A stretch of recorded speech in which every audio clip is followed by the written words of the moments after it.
Be ready. 5 seconds. Start. Mr. Vice Chairman, Sir, I rise to support the Plantations Labor Amendment Bill brought up by the government for our consideration. Sir, the sad plea of millions of toiling people who sweat on various plantations in the country to earn valuable foreign exchange for us is really too much to be expressed in words. These workers live and work in most inhuman and pitiable conditions. These plantations include tea, coffee, cinchona, rubber, etc. And as we know, tea alone is one of the major foreign exchange earners of our country.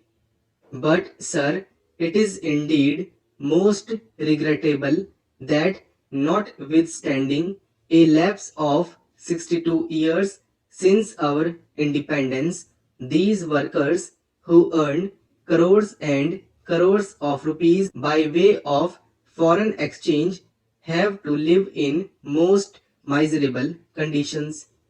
They live in houses that are most insecure and collapse frequently, and when these workers die as a result of these collapses, their guardians or their dependents do not get even due compensation for the loss that they have to bear. Unhygienic living in distant and far-flung areas compounded with lack of medical and educational facilities make their life utterly miserable. These plantation workers have to live in abject poverty like slaves of their employers.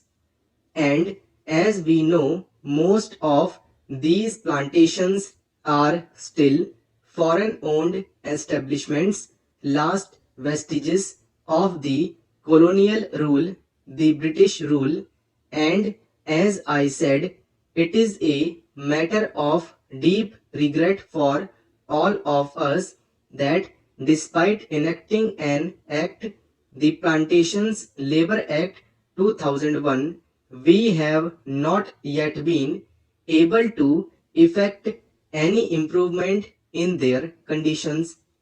I think the employers alone are not responsible for their miserable condition. We are also as much responsible as they are, because although we could enforce the enactment and we could improve their conditions much earlier, we have failed in doing so. Sir, on the 9th May 2003, this House, the Rajya Sabha, decided that a joint committee should be appointed to look into the desired amendment and put up a draft as early as possible for our consideration.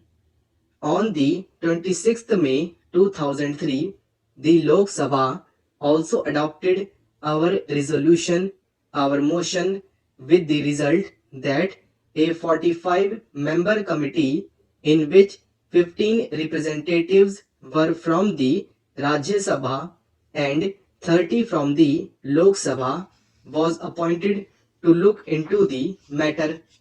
This committee was to submit its report on the first day of the 15th session of the Rajya Sabha, that was in 2003. But this committee had to be granted these extensions, and the report was ultimately available on the 3rd March 2005. At that time, as we all know, the so-called JP's movement of total revolution was at its peak.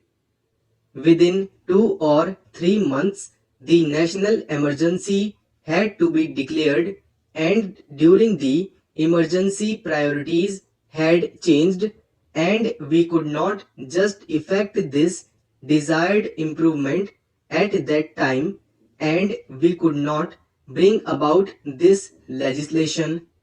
And then the Janta rule and the Lok Dal rule. For 30 months they were in power, but they too, although they tried to pose to be the champions of the downtrodden and the workers, failed to deliver the goods, and that is why today we are going to consider the report of that committee that was presented to the government in 2005.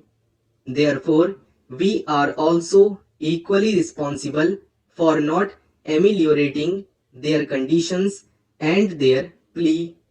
The committee had to consider 120 memoranda giving views and suggestions from various unions and associations, and 59 witnesses appeared before the committee, and that committee itself came to the conclusion that in various areas, even the barest minimum facilities such as arrangement for supply of wholesome drinking water, latrines, urinals, provision of qualified doctors had not been provided, though these amenities are a must under the Act. The Act has been there, but we could not enforce it, we could not implement it only because the employers did not want it, they did not want to give to the workers due justice. Inadequacy of punishments that are awarded under the Act is one of the main impediments standing in the way of implementation of various welfare measures.